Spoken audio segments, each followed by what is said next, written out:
Иш чаштан көп, убакыт жок. Ал эми биз жетекчилер менен жерине маектешебиз.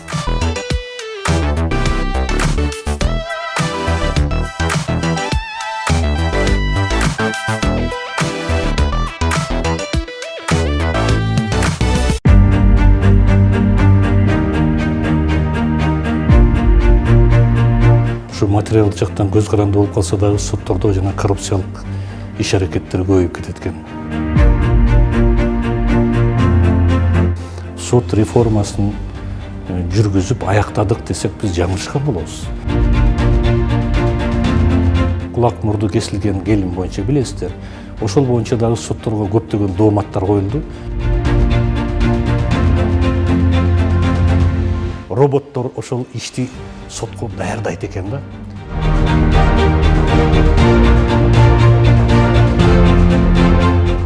Бири оңолбосо, ал аттын башында алтын алса дагы оңолбойт экен да. Алар сотко келип атканда ант беришкен эмес да.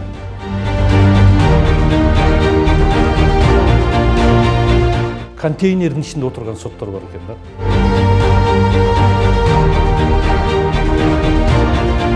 Адилеттүү чечимдерди кабыл алгыла деп мен суранбайм, талап кылам. Саламатсыздар урматтуу телекөрүүчүлөр, ЛТРдин жетекчи менен жеринде программасы менен бул ирет жогорку сотко келдик. Алдыда төрага Замирбек Базарбеков менен сот системасындагы азыркы абал, соңку жылдарда жасалган реформалар, алардын натыйжалары жана алдыга пландар жөнүндө сөз кылабыз. Биз менен болуп туруңуз.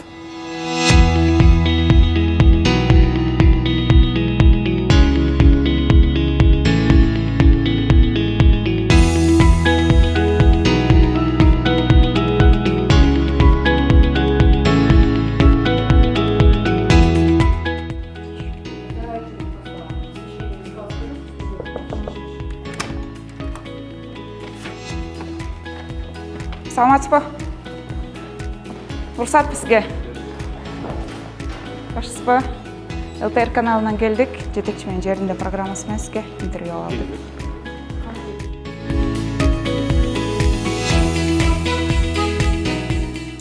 Сиздин ошо жогорку соттун төрагасы болуп келгениңизге 2 жылдай убакыт болуп калган экен. Негизи ушул сот системасын реформалоо боюнча көп жылдардан бери айтылып келет. Коомчулукта сынга кабылган учурлар дагы бар. Азыр бул жагдай кандай? Сот системасында негизи эле сиз келгенден бери эмнени өзгөртүп алдыңыз? Эмне өзгөрүүлөр болду? Сот реформасын жүргүзүүбүз ушул көз карандысыз мамлекет болгондон бери эле бир топ аракеттерди жүргүзүп келишкен. Бирок баягы өзүнүн жыйынтыгын толук кандуу бере албай келген. Анан мен азыр ушул Кыргыз Республикасынын жогорку сотунун төрагасы болгонума 2 жылдан ашып калды. Ошондон бери азыркы бийликтин учурунда ушул сот реформасын жүргүзөлү деген мурдагыдай эле аракеттерди баштаганбыз. Албетте сиз айткандай сот реформасы боюнча көптөгөн сын пикирлерди айтылып келүүдө. Биз ушулордун негиздүүсүн, негизсизин өзүнчө ылгап, эгерде негиздүү сын пикирлер айтып аткан болсо, ошону эске алуу менен сот реформасын жүргүзүүнүн аракетин жүргүзүп жатабыз. Албетте мен мурда да айтып кеттим эле, азыр дагы айтсам болсо керек. Сот реформасы деп биз ушул соттордун эмгек маянасын, айлыктарын көбөйтүү жөнүндө биздин мамлекет башчыбыз Садыр Нуркожоевич ушул талапты коюп, анын иш жүзүн ашырып, соттордун эмгек акысын көбөйтүп берди. Эми бул эмне себептен көбөйтүп берди? Себеби ушу материалдык жактан көз каранды болуп калса дагы соттордо жана коррупциялык иш-аракеттер көбөйүп кетет экен. Ошон үчүн ушуга аракет кылып, соттордун эмгек маянасын көбөйтүп берди. Андан кийин биз Кыргыз мамлекети өзү кичинекей чака мамлекетпиз да. Ошон үчүн ушул чака мамлекетте көпчүлүк соттор өздөрүнүн туулуп өскөн жеринде тааныш билиш болуп, тууганчыл болушуп, көптөгөн коррупциялык иштерге аралашып кетишкен экен. Ошон үчүн ротация деп экинчи кадам деп ушул ротацияны жүргүздүк. Ротацияны негизинен ушул көп пайызга, 80-90% ушул ротацияны жүргүздүк. Азыркы учурда дагы ушул ротация жүрөт. мөөнөтү бүткөндөр боюнча дагы ротацияны жүргүзүп келе жатабыз. Бул соттордун сот реформасы боюнча экинчи кадамы болгон. Анан эми үчүнчү кадамыбыз деп мен дайыма айтып келем, соттордун ишинин сапатына өтүү. Себеби көпчүлүк элдин арасында ар кандай сөздөр айтылып жатат. Эми бул соттордун чечимине эки тарап бирдей каршы болбойт да. Утуп алган тарабы ыраазы болуп унчукпай калышат дагы, ал эми экинчи тарабы утулуп калган тарап деп кое берели. Алар болсо нааразычылыгын билдиришет экен. Бирок менин ушул өзүмдүн изилдөөм боюнча ушул соттордун каралган иштеринин 4% гана даттанылат экен да. Анан калгандары болсо биздин жогорку сотко же башка инстанцияларга аз келет экен. Демек, бул пайыздык мамиле менен карай турган болсо, анда эмесе сотторго болгон ишеним аздыр көптүр болсо керек деп айта алам. Эми башка бийлик бутактарынан, мисалы парламенттен же болбосо башка элдердин арасынан ушу айтылып атат, сотторго эл 100% ишенбейт, 90% ишенбейт дейт. Анан чынын айтканда ал кандай көз карашта айтылып атат, алар өзлөрү да кээде жооп бере алышпайт. Мен ушинтип айтар элем, сотторго болгон ишеним аздыр көптүр болуп жатат. Бирок албетте биз ушу сот реформасы жөнүндө сөз кылып аткандан кийин сот реформасын жүргүзүп аяктадык десек биз жаңылышкан болобуз. Биз ушу сот реформасын жүргүзүүнүн үстүндө таймашып, күрөшүп болгон аракетибизди жумшап келе жатабыз. Сот реформасы бул жалаң эле жогорку соттун төрагасына тийиштүү эмес, же болбосо жалаң эле сотторго тийиштүү эмес. Мен муну дайыма баса айтып келем, азыр дагы баса айткым келет. Сот реформасы деген бул мамлекеттик деңгээлде жүрүп жаткан реформа болуп саналат. Сот реформасы менен чогуу укук коргоо органдарында дагы ушул реформа жүрүш керек. Ошону менен бирге жергиликтүү бийликтер тарабынан дагы ушул тиешелүү категорияда иштер жүргүзүшү сөзсүз зарыл. Комплекс түрдө. Сиз айткандай бул реформа деген үзгүлтүксүз процесс болушу керек да, заман өзгөрөт дегендей, ошого жараша сиздер аракет кыла бересиздер да мындан ары дагы. Албетте. Айтайын дегеним, сот багытында, сот системасында дагы эмне өзгөртүү же жаңылануу талап кылат? Эми сот реформасын алдыга илгерилетүү үчүн албетте бизде акыркы убактарда ушу бүтүндөй дүйнө жүзүндө өнүгүп жаткан өлкөлөрдү, мамлекеттерди карап, сот реформасына ушу санариптештирүүнү дагы алдыга жылдырышыбыз керек, өстүрүшүбүз керек, колдонушубуз керек. Себеби мына алдыга чыккан көптөгөн мамлекеттерде ушул санариптештирүүнү жүргүзүшүптүр. Биз алар менен да тажрыйба алмашып келдик. Ошон үчүн санариптештирүүнү дагы алдыга өстүрүшүбүз керек экен. Биз ошонун үстүнөн иштеп атабыз. Бирок эми бул санариптештирүү дагы кайрадан эле баягы материалдык жардамга муктаж болуп калат экен да соттор. Ал жагын да карап атабыз. Кудай буйрса, ал боюнча дагы алгылыктуу иштер болот деген ойдобуз. Себеби биздин ошо санариптештирүү боюнча өнүккөн мамлекеттер жардам берели деп жатышат. Анан мурда дагы ушу санариптештирүүнүн негизинде жанагындай аудио, анан видео запись деп ушундай болгон экен. Ошолордун баары тең азыр эскирип калды да, ошон үчүн элдин арасында кичине нааразычылыктар болот экен. Ушул аудио, видео запистер жазуулар дагы начар болуп атат депчи. Албетте, аны биз моюнга алабыз. Ошол аудио, видео запись жазуулар боюнча жабдыктар, жана запчасть деп атпайлыкпы, ошонун баары Украина менен түзүлүп калган экен да. Эми Украинада согуш жүрүп атса, анан алар кайдан бизге жабдыктарды камсыздап бермегиле. Анан ошон үчүн биз азыр башка мамлекеттер менен карым катнашты түзүп атабыз. Так айта турган болсок, Кытай менен. Кытай санариптештирүү боюнча дүйнө жүзүндө биринчи орунду ээлейт экен. Анан кошуна мамлекеттерден болсо, ушул биздин бир тууган боордош элибиз, ушул казак эли дагы, Казакстан дагы алдыга кадам шилтеп калышыптыр. Алар менен дагы мамилени түзүп атабыз. Алар да колдон келген жардамыбызды берели деп жатат. Ал гана эмес, мисалы биздин дагы жакын бир тууган ушу мамлекет болуп кетет бизге Өзбекстан. Мына кече жакында барып, ушу көрүп келдик, угуп келдик. Алар дагы ушу санариптештирүү боюнча алдыга жылып атышыптыр. Ушул санариптештирүү дагы дейт, ушул соттордун көз карандысыздыгына кандайдыр бир пайызда таасирин тийгизет экен деп атышат да. Мен колдойм. Биз да билебиз, ушу санариптештирүүнү алдыга жылдыралы деп атабыз. Мындан сырткары сот реформасынын дагы бир критерийи болуп, бул мыйзамдарды өзгөртүшүбүз керек.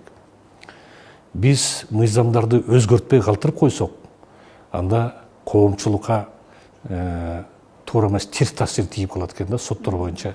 Өзүңүздөр билесиздер, кече жакында эле былтыр болуп кеткен жанагы зордуктоо боюнча кулак мурду кесилген келин боюнча билесиздер. Ошол боюнча дагы сотторго көптөгөн дооматтар коюлду. Бирок мен ошондо дагы ачык айтып келдим, ачык эле айтам, азыр да ачык айтам. Ал мыйзам кабыл алынып берсе, эркинен ажыратылбаган жаза белгиленсин десе, соттор албетте ошол айыпкердин оордотушу, жеңилдетиши жагдарын эске алып туруп, анан жанагындай эркинен ажыратылбаган пробация деген жазаны чектеп коюшат. Ошон үчүн мен айтар элем, мыйзамды өзгөртүш керек. Же болбосо зомбулук деп жанагы кичинекей жаш жетелек балдарды уруп сабап, денесине оор залал келтиргендик боюнча дагы кайра-кайра ошол парламенттен айтылды, коомчулуктан сөз болуп келди. Анда дагы мен кайрадан айтып чыктым. Мыйзамдарды өзгөрткүлө. Мыйзамдарды өзгөрткүлө депчи. Мыйзам өзү коомчулукка, элге жага турган мыйзам болуш керек. Ошондо гана анан биз жанагы сот реформасы боюнча аздыр көптүр, мен дагы бир жолу айтылып коеюн, аздыр көптүр ийгиликтерге жетишебиз го деген ойдомун. Мындан сырткары албетте соттордун өзүнүн дагы сезими болуш керек да, эл алдында, мамлекеттин алдында. Ушул мыйзамдуулуктун ыйыктыгын сакташ керек да. Жана мыйзамдар жөнүндө айтканыңызда бул чараларды, жазаларды күчөтүү жөнүндө айтып атасызбы? Эми элге ошол күчөтүү жагы жагып аткан болсо, эмне үчүн күчөтпөш керек? Эмне үчүн күчөтпөш керек? Күчөтүш керек. Элге жагып жаткан болсо, эмне үчүн жеңилдетпеш керек? Жеңилдетиш керек. Ал үчүн бизде бийлик бутагы бар да, мыйзам чыгаруу бутагы деген, бийлиги деген бар. Муну ошол биздин жогорку кеңештин депутаттары карап чыгып, анан ошого мыйзамдарга өзгөртүү, толуктоолорду киргизиш керек.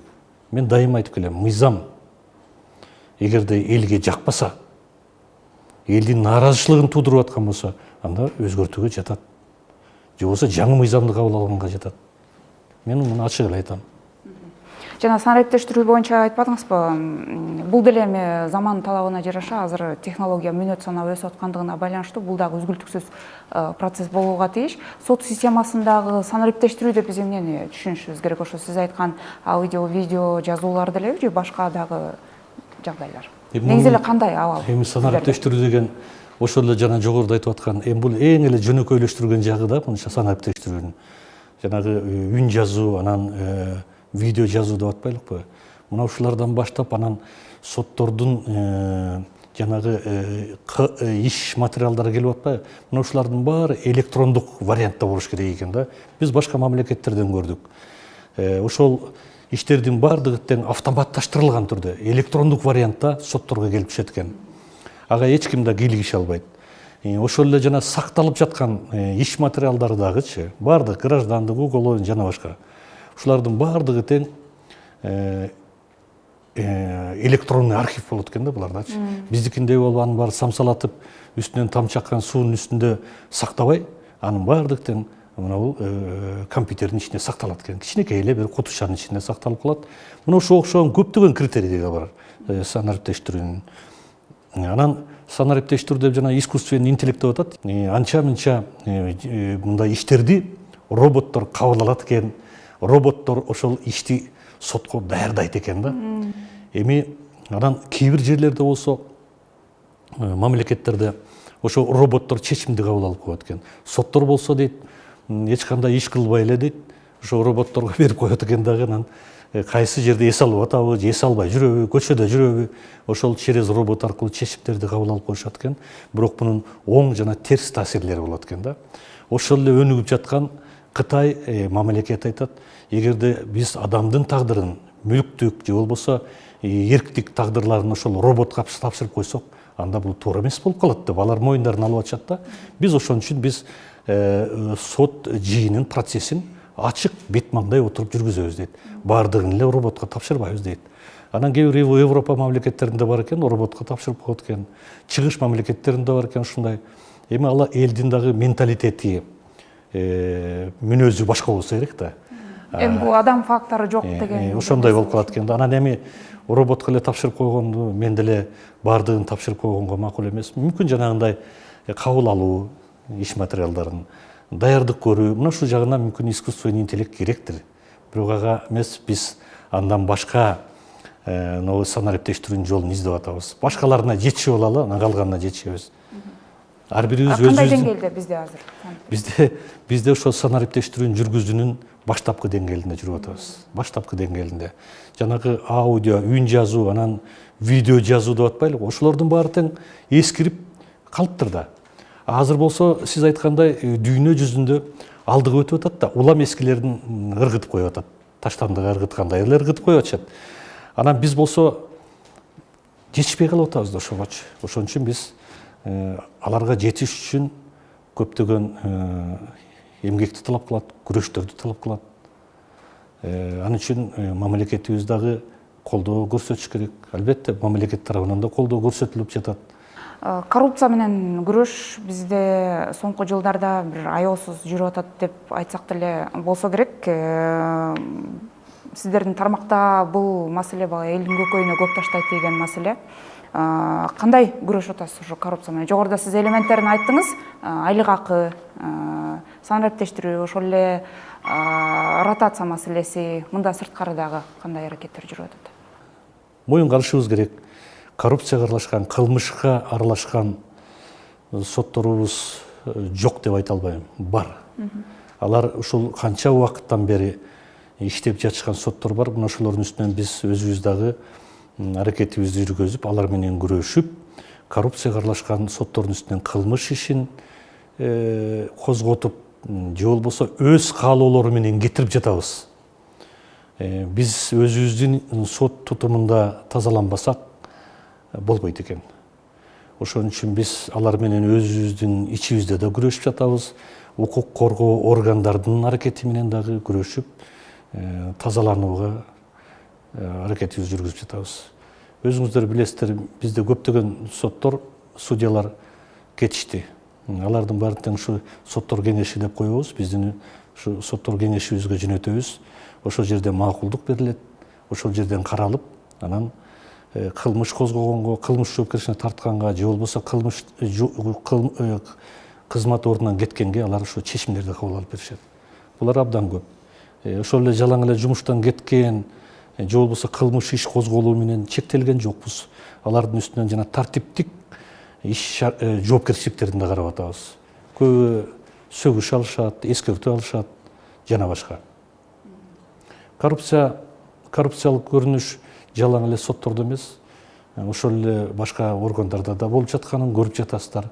Ошол үчүн биз өзүбүздүн сот тутумунун ичинде бул коррупциялык күрөштү мындан ары да уланта бермекпиз, күрөшө бермекпиз. Ушундай деп жооп берем. Ошол жогоруда айтылган айлык маселеси же ошол ротация мындай таасирин бердиби ушул коррупцияны азайтууга? Албетте таасирин берди, аздыр көптүр, бирок толук эмес. Ошол эле айлык, эмгек айлыгы көбөйтүлсө дагы айтып атпаймынбы? Соттордун өздөрүнүн ички туюму оңолбосо, көкүрөгү сезими оңолбосо, абийири оңолбосо, ал аттын башындай алтын алса дагы оңолбойт экен да. Биз ошондойлордон арылалы деп атабыз да. Албетте бар. Бирок тазаланып, сезип, ошо түшүнүп, чечимдерди чыгарып жаткан соттор да жок эмес. Ушул биздин сот тутумубузда тазалануу үчүн ушул соттордун тажрыйбасы, билим деңгээли дагы текшерилүүгө жатат экен деп мен айта алат элем да. Себеби өзүм деле ушул региондорду, район, шаар, областтарды кыдырып келип, кээ бир соттордун арасында жөнөкөй тил менен, жөнөкөй мамиле менен ушул юридикалык суроолорду бергенде, жөнөкөй суроолорду бергенде жооп бере албай калгандарын да көрүп жүрөм да. Мындай карасаң, билимдери жогору, кызыл диплом алгандары да бар арасында. Эми ушулардын баары тең ошол билим берүү жаатынан баштап, жана идеологиядан баштап бүт байланышып келип, анан азыркы учурга кептелип калдык да бизчи. Албетте керек. Анан бизде мына сотторду тандоо дейбизби, азыр эми правосудие деп койдук. Мына ушул жерлерде дагы биз кайра талаптарды коюп өтүнүп атабыз. Эми алар өзүнчө тандай турган орган болуп саналат. Анан ошолорго да айтып атабыз, мындай иштики жөндөмдүү, билимин деңгээлин карагыла депчи. Анан жалаң эле билим деңгээли не карабастан, анын турмуштук тажрыйбасына да караш керек экен да. Ошол аябай бешке бүтүп келген судьялардын турмуштук тажрыйбасы жок болуп калып атат да. Алар баягы китепти жаттап келип 5-4 алып келишет, анан турмуштук тажрыйбадагы бул соттордун ишине өзүнүн бир кедергисин тийгизип жатса керек деп мен ойлойм.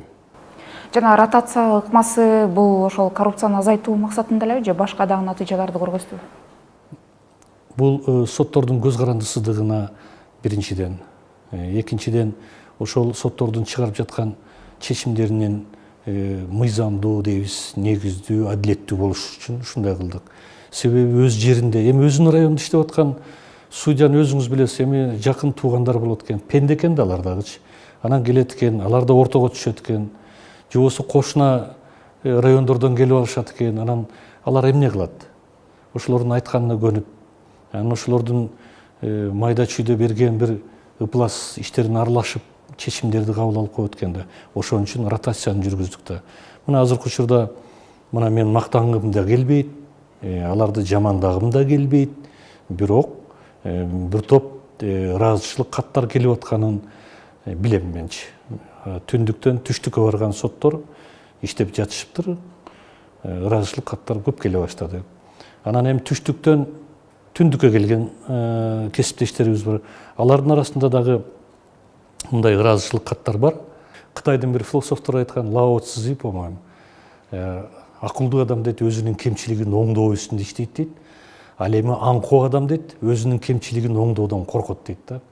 Ошон үчүн биз өзүбүздүн кемчилигибизди жашырбай, эгерде жанагы эл арасында, коомчулук арасында айтылып аткан сын пикирлер негиздүү болсо, аны кабыл алышыбыз керек.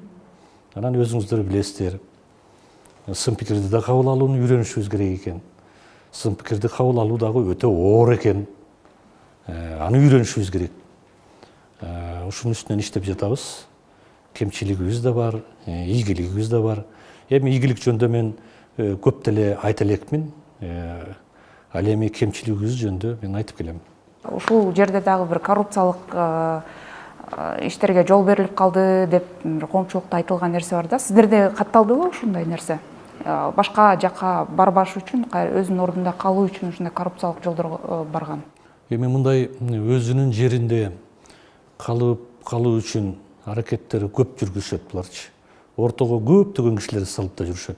Биз анысына караган жокпуз. Аларга мисалы Бишкек шаарында иштеген көпчүлүк сотторго жеңил экен да. Көнүп калышкан, анан баягы башка шарттары да бар дегендей. Анан башка жерге барып иштегенге көңүлсүн түшпөйт да. Же болбосо түштүккө таптаза эле көнүп калгандар кайра эле ушу түштүккө которуп койсоңор деп айтышат да. Мындай коррупциялык деп айтсак болобу? Ушундай кызыккан судьялар да бар. Мына кече жакында эле ыйлап келишет. Менин ата-энем бар эле, үй бүлөм бар эле. Эми баарынын эле үй бүлөсү бар. Бирок алар сотко келип атканда ант беришкен эмес да.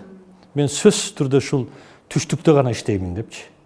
Башка жерге иштебеймин деп. Же болбосо мен сөзсүз түрдө түндүктө гана иштеймин деп ант беришкен эмес. Алар мыйзамдын чегинде адилеттүү, негиздүү, мыйзамдуу чечимди кабыл алып иштеймин деп келгендер да. Андайлар бар. Ортого кишилерди салгандар да бар. Андай ортого киши салгандарды мен дайыма четке кагып келем. Четке кагып келебиз. Демек улантылып атыптыр да бүгүнкү күндө. Ротация улантылып атат. Ротация мына жакында мөөнөттөрү бүткөндөр боюнча да узартылат. Колдонулат ротация. Же болбосо мен кече жакында ушу интернеттен окуп калып атам. Же болбосо мен пресс-службамда айтып келишет. Так айтканда Бишкек шаарынын 1-Май райондук соту дейт которулбай койду депчи. Эми алар да которулат. Алардын мөөнөтү бүтөт. Анан эртең бүрсүгүнө алар да которулушат. Бирок алар которулган жок деп айтканга болбойт. Ошол 1-Май райондук сотунан бир топ соттор башка жерлерге иштеп атышат. Түштүккө кетти, Таласына, Көлүнө кетти дегендей ушундай бар. Анан аны билип билбей баягы кошуп айтылып калып атат. Түшүнөбүз. Анын жетекчиси жөнүндө да айтылып атат. Ушул 1-Майда таптакырла которулбай калды деп. Жок, ал түбөлүк эмес да. Же 1-Май ал соттун ата-энесинен калган, мураска калган бийлик эмес да. Алар да которулат, убактысы келет. Ошо ротациянын тартиби кандай? Канча жылга чейин жиберилет алар? Эми биз акыркы убактарда ушул 5 жыл болуп калгандарды которуп атабыз. Эми 5 жыл деле оңой жыл эмес экен, ошол жерде иштеп туугандашып ташат экен да. Эми азыр мына түндүктөн түштүккө ротация кылып атпайбы? Эми булар дагы 5 жыл болгондон кийин булар дагы байкап көрөбүз, анда изилдейбиз. Анан 5 жыл болгондон кийин буларды дагы которобуз. Антпесек болбойт да. Эми кыргыз кичинекей эл экенбиз, калкыбыз да кичинекей, жерибиз дагы кичинекей экен. Анан туугандашып кетет экенбиз да тез-тез. Анан уларды улам которуп турбасак болбойт го деген ойдомун. Бирок аны да изилдеп көрөбүз. Анан таптаза эле ошолордун баарын тең Бишкекте же болбосо түштүктө калтыра албайбыз. Сиз негизи жогоруда айтпадыңызбы, баягы азыр эми салыштырмалуу сотторго болгон элдин ишеними жакшы болуп калды депчи. Сиз баягы ылдыйкы тепкичтен баштап ушул тармакта иштеп келаткан адам катары айтсаңыз, эмне себептен ошо элдин сотторго болгон ишенимин жоготуп алдык? Биринчиден ачык эле айтып коюшум керек.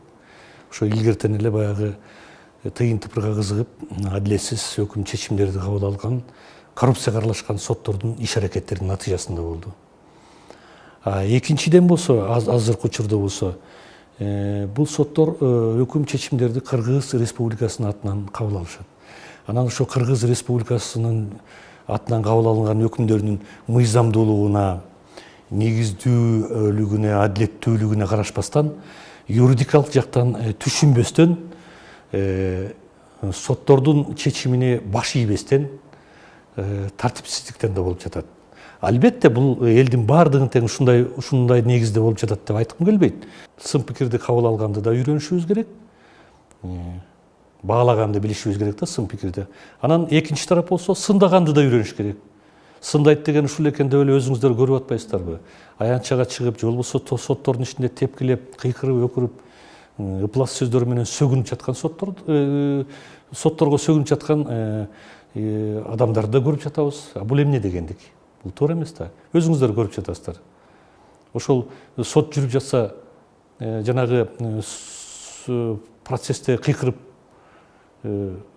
түкүрүнүп, же болбосо чыгып кете бергиле, коркпогула деген. Бул эмне деген? Мыйзамды сыйлап, соттор тарабынан мыйзам кабыл алынгандан кийин, анан ошондон кийин экинчи тепкичтиктеги соттор бар, инстанциядагы. Анан жогорку сот деген бар. Мына ушинтип анан көнүш керек да. Соттордун чечимдерине баш ийгенди да үйрөнүш керек коомчулук. Убакыт келип жетти да. Анан баары тең эле каалагандай кылып эле кыйкыра берсе болбойт да. Дагы бир ушул коомчулуктагы бир нааразычылык бул баягы сот териштирүүлөрүнүн улам жылдырылып, же узак убакытка бир созулуп кеткен учурларга бир нааразы болгон жагдайлар бар да. Эмне себептен пайда болуп атат ушундай нерсе? Эми соттордун кийинки соттук процесске жылдырылгандыгы көпчүлүгү ошо тараптардын өтүнүштөрүнүн натыйжасында болот. Ар кандай ар түрдүү өтүнүштөр келтирилет.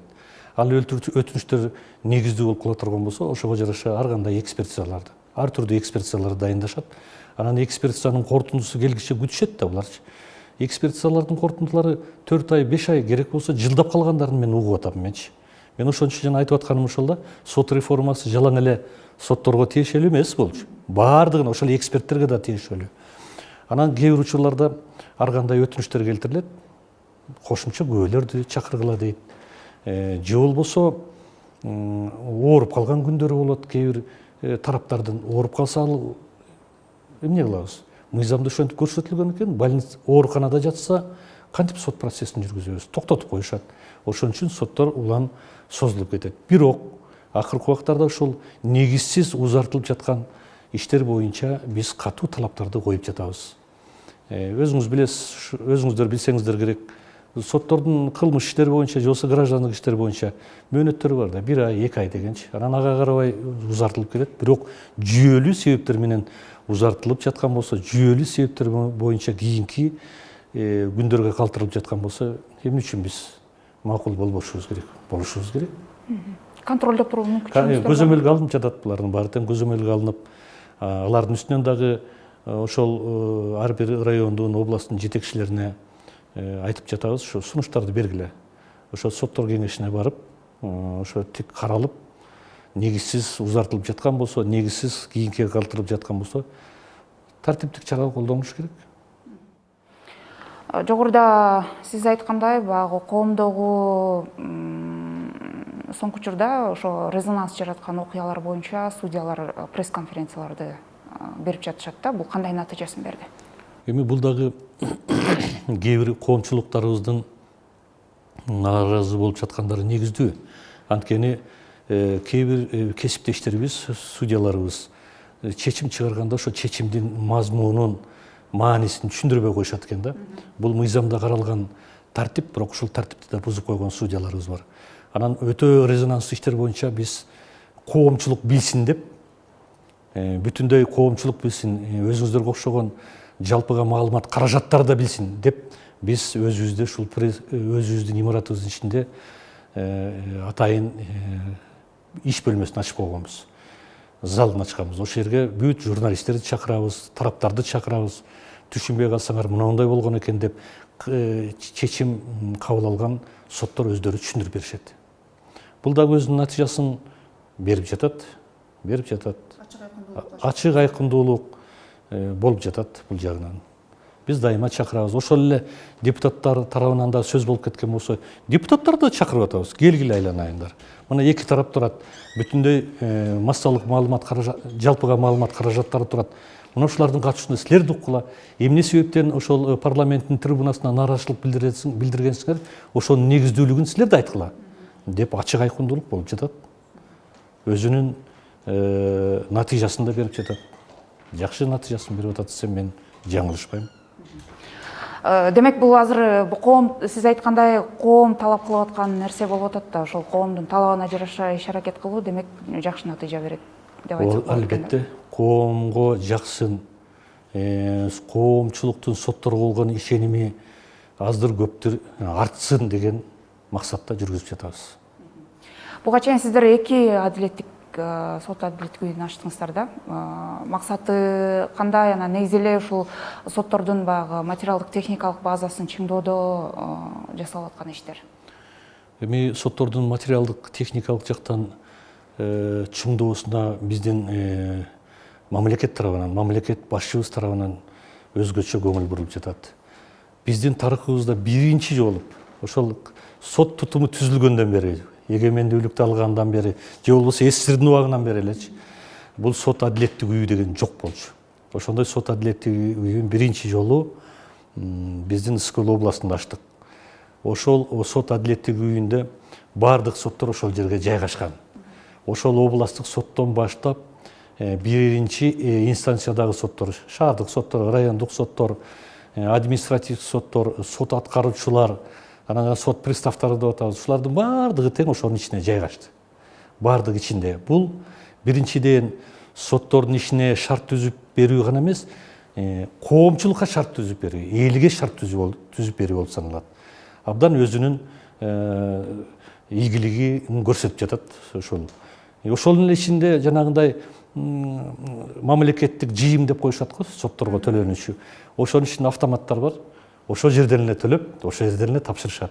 Азыр баягыдай бол тиги банкка баралы, бул банкка баралы дешпейт. Мына ушундай жакшы жактары бар.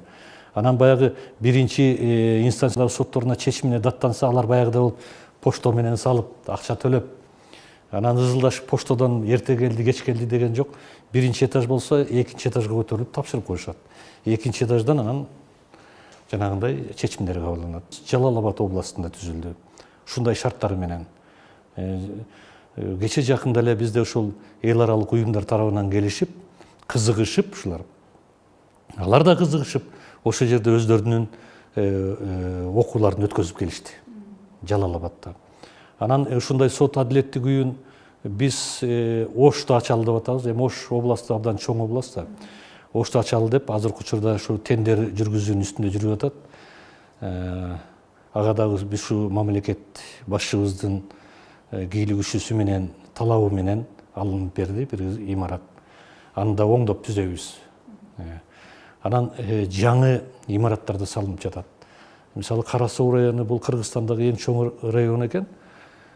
Ушул райондо контейнердин ичинде отурган соттор бар экен да. Контейнер, жанагы темир вагондор барго, контейнер. Ушул күнгө чейин эле? Ушул күнгө чейин. Муну эми эл билсин да эми. Анан мурда көңүл бурулбаптыр да.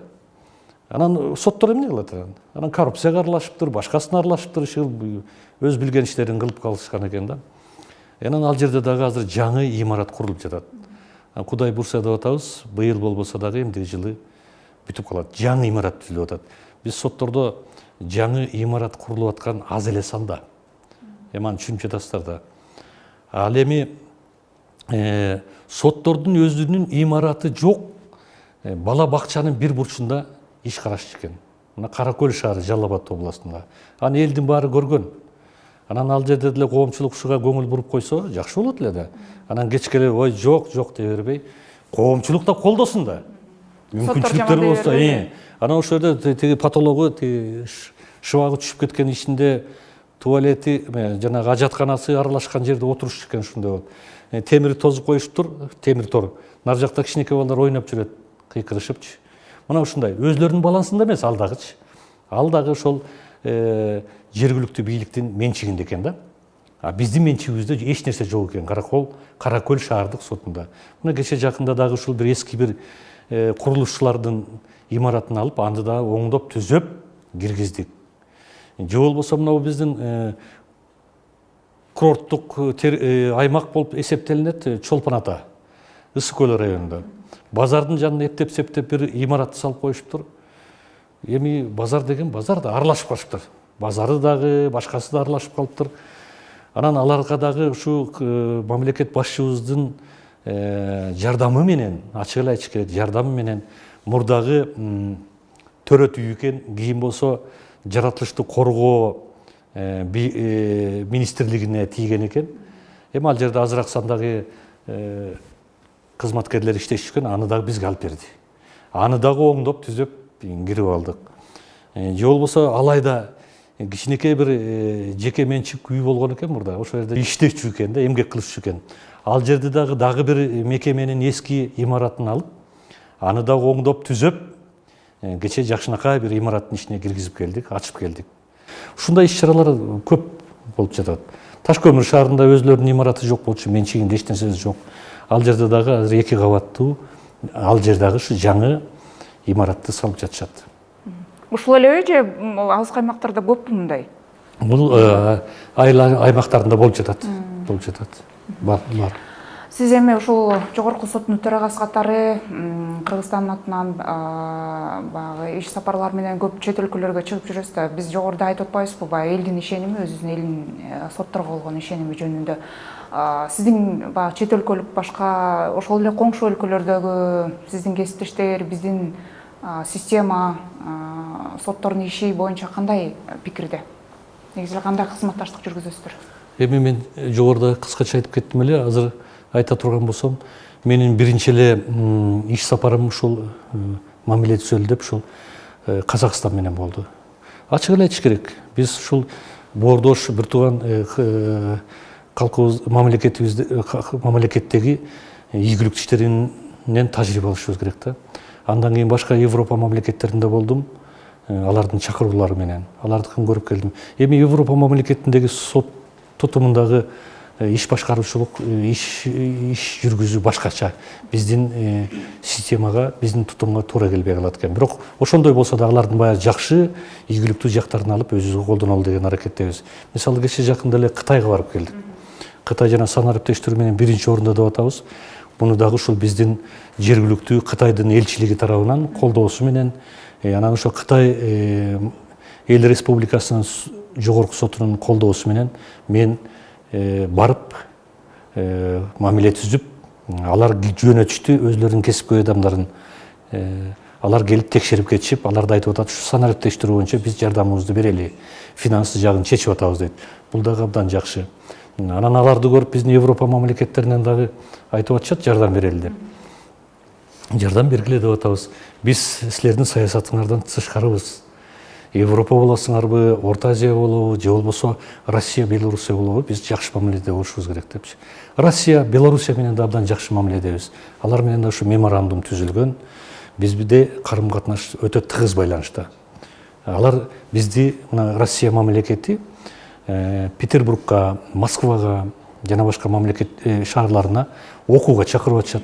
Себеби биздин соттордун ишмердүүлүгү алардын мыйзамдарына туура келет.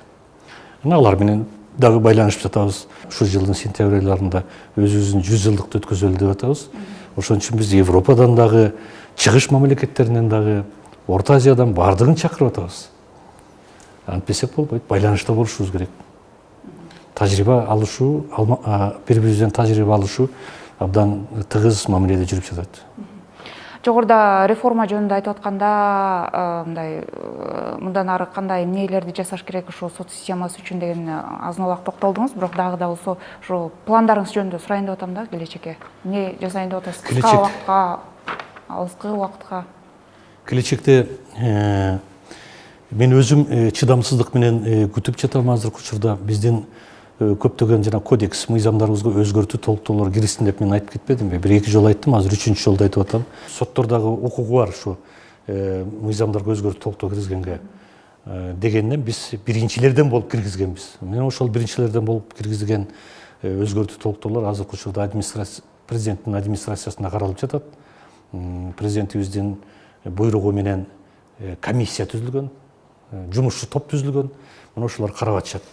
Азыркы учурда коомчулуктун, эми алар өздөрү жооп берсе болот, коомчулуктун бийлик органдарына жөнөтүлгөн, ошону талкуулап атышат. Анан ошолор киргенден кийин, эми биз мыйзамдын алдына түшө албайт экенбиз да. Ошол киргенден кийин бизде пленум, жогорку соттун пленуму деген бар. Ал пленум деген ушул соттор тарабынан милдеттүү түрдө аткарылыш керек. То есть мыйзамга тете болбосо дагы ошого жакыныраак кылып ушундай укук берилген. Ал биздин конституциябызда жазылган. Бирок биз ушу мыйзамдарга өзгөртүү толуктоо киргизсе, ошол пленум боюнча дагы көптөгөн жаңылыктарды киргизели деп, азыркы учурда биздин кесиптештерибиз тарабынан пленумга кандай токтомдорго кандай маселелерди коебуз деп долбоорлору даяр. Ачык эле айтып коеюн, долбоорлору даяр. Бирок мыйзамды күтүп атабыз биз. Качан мыйзам кабыл алары менен биз ошо пленумдарды жаңыртабыз. Биздин жана жогорку соттун бюллетени деген журналыбыз бар. Муну ошондо анан карап чыгып, аларга дагы өзгөртүү толуктоолорду киргизүү менен чыгара баштайбыз. Ошон үчүн мен дагы бир нече ирет кайрылып жатам. Мыйзамыңарды тезирээк бүтүрөлү. Тезирээк мыйзамдарды кабыл алалы деп. Качанкыга чейин эле мурду кулагы кесилип калганга чейин, же болбосо жаш жетелек баланын теги буту колу сынып калганга чейин ушинтип мыйзамдарды кабыл ала беребиз. Убакыт келип жетти деп атабыз бизчи. Анан эми кээ бир коомчулук тарабынан айтылат экен, эми кээ бир интеллигенция тарабынан айтылганын угуп калып атам. Юристтер тарабынан айтылгандарды түшүнүп, түшүнбөй эле айтып калышат. Силер пленумду чыгара бербейсиңер. Мыйзамга каршы пленумду биз кантип чыгарабыз? Пленум деген мыйзам менен шайкеш келиш керек. Пленумдун негизинде токтомдор кабыл алынып, анан жана обзорлор чыгыш керек. Анан ушунун үстүнөн иштеп жатабыз. Сот системасы бир кылымдык арткан экен. 100 жылдыкты белгилеген атыптырсыздар быйыл. Кандай даярдыктар болуп атат, кандай өткөрөлү деп атасыздар? Анан сөзүбүздүн соңунда ошо жалпы сот кызматкерлерин кесиптештериңизди куттуктоого убакыт берели. Кудай буюрса мына аз калды, сентябрь айында болот. Ошого кам көрүп аракеттерди жүргүзүп жатабыз. Ал жерге көптөгөн мамлекеттерден келет. Жана жогоруда айткандай Европадан, Орто Азия, Белоруссия, Россия жана башка мамлекеттерден бүт келишип деп атабыз. Ошондогу кемчиликтерди айтылат, ошондогу ийгиликтерди айтылат. Тарыхыбызды көргөзөбүз ушу 100 жылдык мааракебизде. Анан эми куттуктайын десем, эми алдын ала келе жаткан деп айтайын, анда эмесе. Келе жаткан 100 жылдык майрамыңар кут болсун. Ошо 100 жылдык майрамыңар менен чогуу эле 100 жылдыкка белек болсун, ийгиликтерге өбөлгө болсун, мыйзамдуу, негиздүү, адилеттүү чечимдерди кабыл алгыла деп мен суранбайм, талап кылам. Бул талап жалаң эле ушул жогорку соттун төрагасынын талабы эмес, бул өзүңүздөр билгендей мыйзамдын талабы болуп саналат. Ал эми коомчулукка болсо тынччылык, аманчылык каалайм. Сиздердин араңыздарда ушу элдин арасында сотторго болгон ишеним артса экен деп тилейм. Сиздер дагы эгерде соттордун мыйзамсыз аракеттери болсо, негиздүү болсо, далилдерге таянуу менен бериңиздер. Мен өзүм баш болуп, ошол кесиптештерим баш болуп, ошол кемчиликти жоюуга аракет кылалы. Азыркы учурда мага көптөгөн ушу коомчулукка кайрылып айтарым, дайыма 5-күнү кабыл алам. Иш каралып жаткан иштер боюнча да келип алышат да. Анан тиги сотко айтып койсоң, бул сотко айтып койсоңуз, тиги сотту коркутуп койсоңуз деп да келишет. Эми эмне кылабыз? Пенде экенбиз да. Бардыгын угам. Анан мыйзамдын талабы боюнча айтып коеюн дегеним. Мен жогорку соттун төрагасы катары каралып жаткан соттун өндүрүшүндө иштерге кийлигише албайм. Алар өзлөрү карашат, анан өзлөрү баа беришет. Муну ушул жагында түшүнүп койсоңуздар жакшы болот го деген ойдомун. Рахмат.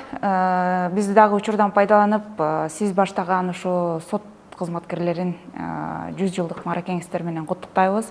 Ага сизге ыраазычылык билдиребиз. Биздин программа үчүн атайын убактыңызды бөлгөндүгүңүзгө, ошончо иштин арасында мындан аркы ишиңизге ийгилик каалайбыз. Рахмат, сиздерге да рахмат.